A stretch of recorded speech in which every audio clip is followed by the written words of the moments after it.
ತಲೆನೋವು ತಲೆನೋವು ತಲೆನೋವು ಈ ಪದ ಚಿಕ್ಕ ಮಕ್ಕಳಿಂದ ಹಿಡಿದು ವಯೋವೃದ್ಧರವರೆಗೆ ಎಲ್ಲರ ಬಾಯಲ್ಲೂ ಕೇಳುತ್ತೇವೆ.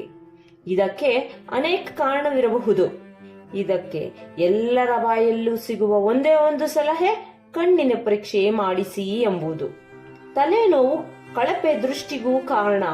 ಅಷ್ಟೇ ಅಲ್ಲದೆ ನೋವು ನಿವಾರಕ ಮಾತ್ರೆಗಳನ್ನು ಅಥವಾ ಅನಗತ್ಯ ಔಷಧಗಳನ್ನು ತೆಗೆದುಕೊಳ್ಳುವುದರಿಂದಲೂ ತಲೆನೋವು ಬರುತ್ತದೆ. ಕಣ್ಣಿನ ಮಾಂಸ ಖಂಡಗಳ ಅಸಮತೋಲನ ಅಥವಾ ದುರ್ಬಲತೆ, ಕಣ್ಣಿಗಾಗುವ ಆಯಾಸ, ಕಣ್ಣಿನಲ್ಲಿನ ಹೆಚ್ಚಾದ ಒತ್ತಡ ಈ ಎಲ್ಲವೂ ಕಾರಣವಾಗಿರುತ್ತದೆ.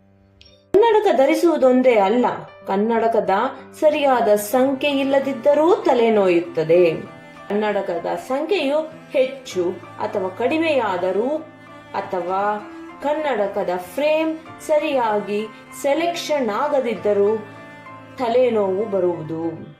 ಕನ್ನಡಕದ ಅಕ್ಷತ ಅಂದರೆ ಸಿಲಿಂಡ್ರಿಕಲ್ ಪವರ್ ಸರಿ ಇಲ್ಲದಿದ್ದರೂ ತಲೆನೋವು ಬರುತ್ತದೆ.